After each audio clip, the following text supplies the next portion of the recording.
El quehacer literario a partir de 1940 y el pensamiento revolucionario cubano en su dimensión política y filosófica del siglo XX no se pueden pensar sin la carismática personalidad de José Antonio Portuondo. ¿Qué me impresionó sobre todo de él? Sus ojos azules. En aquella cabellera, ya desde entonces muy blanca, sus ojos azules me impresionaron muchísimo. Me impresionaron sus manos, unas manos largas, de dedos afilados. Y me impresionó también algo que ya era bastante poco frecuente en Cuba, un hombre siempre de cuello y corbata. Y en verano, en guayabera. Esos rasgos físicos que doy, ¿no? Que no son expresión de nada interior, de nada, que no reflejan una intelectualidad, me reflejaron un hombre distinguido, un hombre detrás del cual yo sabía que había conocimiento, yo sabía que había cultura, yo sabía que había sobre todo un cubano. Me impresionó ese conjunto que formaba él de hombre fino, de hombre educado, de hombre culto y también de un gran criollo.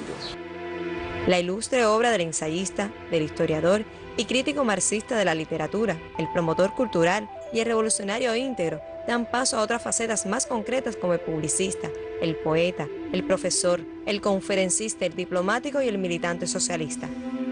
Recurrente en su obra es la literatura cubana. La literatura cubana en cualquiera de sus periodos. Lo mismo él trató en ensayos a los criollos del papel periódico de La Habana, que estudió a Domingo del Monte y su Círculo del Montino, estudió a Plácido, estudió a Casal, estudió sobre todo a Martí.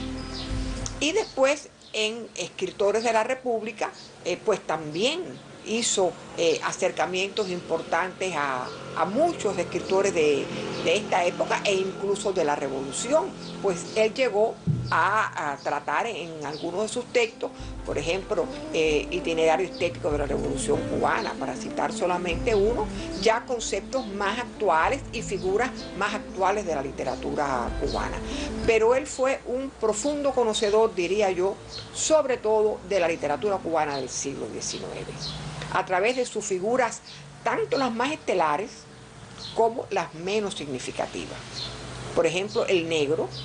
Él hizo un estudio sobre los aportes del negro a la cultura cubana, o sea que se expresó en toda esa amplísima gama de temas que lo interesaron mucho, aunque sin desentenderse de otras literaturas. José Antonio Portuondo Baldor nació en 1911 en la ciudad de Santiago de Cuba. Su obra intelectual fue extensa y variada. Escribió o editó libros de historia de Cuba como El pensamiento vivo de Antonio Maceo, La emancipación literaria de Hispanoamérica, Estética y revolución, pues levantando los ejemplos del pasado encuentra vía segura para cumplir con su función social de formar la juventud. Él hizo también, digamos, aportes, vamos a llamarlo así, a lo que fue después el género policíaco en Cuba, a partir del año 1971, que se crea el concurso del Ministerio del Interior. Y él fue uno de los padres, pudiéramos decir, junto con Félix Pita Rodríguez, de la creación de ese concurso. Con la visión de un hombre universal, José Antonio Portuondo se ha visto como un hombre del mundo, de las letras hispanoamericanas y como el director del Instituto de Literatura y Lingüística en La Habana. Portuondo fue un hombre que vivió una vida a plenitud. En el plano intelectual, en el plano cultural, la vida puso en su camino muchas posibilidades culturales, recorrer América Latina, recorrer Europa, ser embajador ante la Santa Sede. Creo que eso para él fue una enseñanza. Haber estado presente en la asunción de 3 papas, cuando en el Vaticano se dio una coyuntura muy especial, ¿no? Y ser embajador de Cuba en México, por ejemplo, cuando la invasión de Playa Girón, él era embajador de Cuba en México, y todo el apoyo que prestó el gobierno de México, entonces dirigido por Lázaro Cárdenas, a ese momento tan importante, ¿no?, de la historia de Cuba. Conocer a Fidel, recuerdo que en su casa todavía está una foto de él con Fidel, cuando Fidel fue a la Universidad de Oriente, de la cual él era rector. porque Portuondo fue durante algunos años rector de la Universidad de Oriente.